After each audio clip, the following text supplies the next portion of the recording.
Welcome to Democracy Now!, democracynow.org, the War and Peace Report. I'm Amy Goodman. On the opening day of just the third presidential impeachment trial in U.S. history, the Senate approved the rules for the trial of President Trump in a party-line vote following a nearly 13-hour marathon session. Republican senators rejected 11 amendments from Democrats to subpoena documents and witnesses, including former National Security Advisor John Bolton. Democrats repeatedly accused the Republican leadership of orchestrating a cover-up by blocking witnesses at this stage in the trial. This is House Impeachment Manager, Congressmember Jerry Nadler. Ambassador Bolton has made clear that he is ready, willing, and able to testify about everything he witnessed. But President Trump does not want you to hear from Ambassador Bolton. And the reason has nothing to do with executive privilege or this other nonsense. And the reason has nothing to do with national security. If the president cared about national security, he would not have blocked military assistance to a vulnerable strategic ally in the attempt to secure a personal political favor for himself. No, the president does not want you to hear from Ambassador Bolton because the president does not want the American people to hear firsthand testimony about the misconduct at the heart of this trial. The Senate trial comes a month after the House impeached President Trump for pressuring Ukraine to investigate his political rival, Joe Biden. Since the House vote to impeach Trump, more evidence has come to light about the Trump administration's actions, but it remains unclear if any of this evidence will be presented to the Senate. Just before midnight, the Office of Management and Budget released nearly 200 pages of heavily redacted records related to the Trump administration's handling of aid to Ukraine. President Trump called climate activists, quote, prophets of doom in his keynote speech at the World Economic Forum in Davos, Switzerland. On the top of this year's agenda at Davos is climate change. Teenage Swedish climate activist Greta Thunberg, who is attending Davos, responded to Trump by saying, quote, in case you hadn't noticed, the world is currently on fire. Spain's new leftist coalition government has declared a climate emergency and says it will send ambitious climate legislation to the Spanish parliament within 100 days. The legislation aimed at avoiding the most catastrophic impacts of climate change will include achieving zero carbon emissions in Spain by 2050. In Australia, uncontrollable fires are continuing to rage across the continent. Officials are warning residents near the capital suburbs to take shelter inside their homes today as a massive fire approaches the Canberra airport. In addition to killing 29 people and more than 1 billion animals, the unprecedented fires in Australia have also released massive amounts of greenhouse gas emissions, which will even further fuel the climate crisis. In Syria, Russian-led airstrikes killed at least 40 people in the northwestern province of Idlib Tuesday as the Russian-backed Syrian government continues its offensive to take control of the last major Syrian territory controlled by anti-government forces. Residents say at least 8 children were among the victims. Lebanon has formed a new government amidst months of massive anti-government demonstrations against corruption and economic inequality that forced former Prime Minister Saad Hariri to resign in October. On Tuesday night, the new Prime Minister, Hassan Diab, announced a cabinet of 20 ministers he said were independent. But the experts and protesters say the ministers represent Lebanon's existing parties and entrenched political elites. This is protester Rabi El-Zain.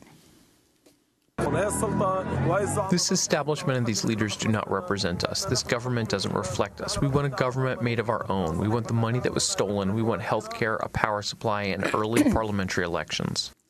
In immigration news, a Honduran mother and her 2 young daughters have been deported to Guatemala, despite pleas from lawyers and advocates to halt the deportation because the 2 children had been ill and recently hospitalized. The family's attorney said the girls, aged 18 months and 6 years old, were in no condition to be deported, but a federal judge in McAllen, Texas, upheld the removal Monday. Over 200 Honduran and Salvadoran asylum seekers, including at least 50 children, have been already deported to Guatemala.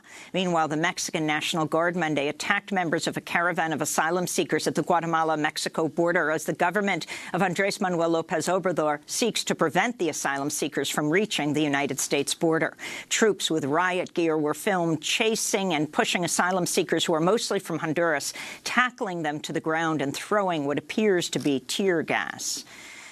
Former Secretary of State Hillary Clinton has sparked controversy by slamming presidential candidate Senator Bernie Sanders in a new documentary series and refusing to say whether she would support Sanders if he wins the presidential nomination in an interview yesterday.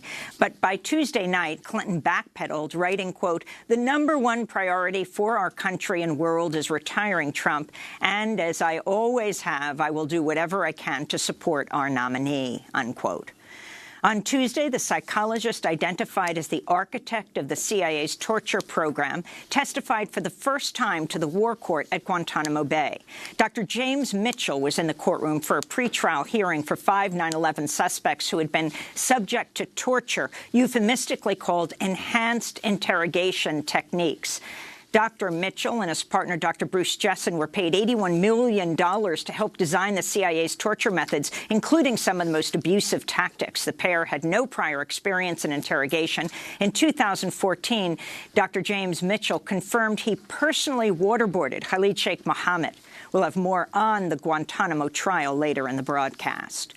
The Guardian reports Jeff Bezos' cell phone was hacked by an infected video file sent by Saudi Crown Prince Mohammed bin Salman. The hacking reported occurred in 2018 and included large amounts of data extracted from Bezos' phone only hours after he received the video sent by the Saudi Crown Prince. Jeff Bezos is the head of Amazon, the owner of the Washington Post, which reported extensively on the murder of its columnist Jamal Khashoggi. The CIA says Prince Salman ordered Khashoggi's killing. The Saudi embassy denies that the kingdom hacked Bezos' phone.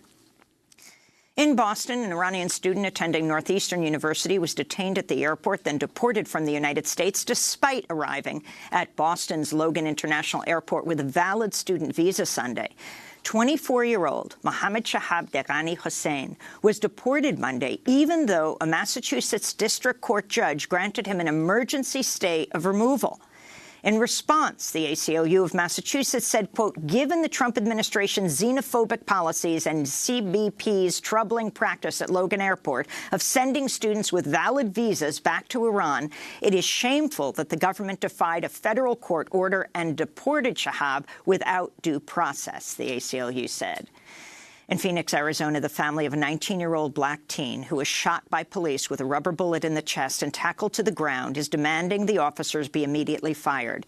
Dion Humphrey has a developmental disability. He's a sickle cell patient. He was attacked by police on January 10th when the officers allegedly confused him for his older half-brother who had an arrest warrant. The officers shot him with a rubber bullet, tackled him, stepped on Humphrey's back, denied him medical attention, and interrogated him for 7 hours. This is Dion Humphrey speaking to the family spokesperson, Reverend Jarrett Maupin, in the hospital. So, Dion, you're here. You survived your encounter with police. How are you feeling? How does your body feel? I'm feeling like my body like burning. The pain that I had, the incident that I have right here is burning, and it's hard for me to breathe. And it's just so heavy. And this is from the police beating you up? Yes. In Brazil, federal prosecutors have filed a criminal complaint against journalist Intercept co-founder Glenn Greenwald after The Intercept published the Secret Brazil Archive. The series offers new and damning insight into the sweeping anti-corruption campaign that brought down former Brazilian President Inácio Lula da Silva and paved the way for the election of the right-wing president Jair Bolsonaro.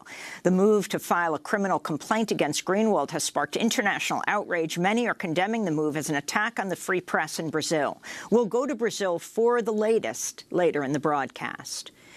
Experts at the World Health Organization are meeting today to decide whether to declare a global health emergency, as the Centers for Disease Control and Prevention has confirmed the first U.S. case of coronavirus, a new virus that emerged in Wuhan, China last month. The virus has already spread from China to at least 4 countries, including the United States, and has killed at least 9 people in China. In more health news, the FDA, that's the Food and Drug Administration, has issued a warning about sunscreen, saying 7 chemicals that can be absorbed into the bloodstream after only a single application of sunscreen. The levels of the chemicals absorbed exceed safety standards and have not been fully tested. The FDA is calling on the sunscreen industry to conduct further testing, but it is not telling people to stop using sunscreen. Boeing has officially stopped production of the flawed 737 MAX airliner, which has been grounded worldwide since March following the 2 fatal crashes in Ethiopia and Indonesia that killed all 346 people on board. Recently released internal emails show Boeing employees talking about deceiving federal regulators and joking about potential safety flaws in the plane's design. In California, the Oakland City Council has passed the Fair Chance Access to Housing Ordinance, which will prohibit landlords from asking potential tenants about their criminal history. The new measure will also prohibit landlords from rejecting tenants for having a criminal record. The Berkeley City Council is expected to vote on a similar ordinance next month. And in New Jersey, Rutgers University has named its first African-American president in the school's 253-year history. Jonathan Holloway is a historian, author, and expert in African-American studies specializing in post-emancipation U.S. history. He previously served as the provost of Northwestern University and before that as the dean of Yale College. And those are some of the headlines. This is Democracy Now!, democracynow.org, The War and Peace Report. I'm Amy Goodman. And I'm Juan Gonzalez. Welcome to all of our listeners and viewers across the country and around the world.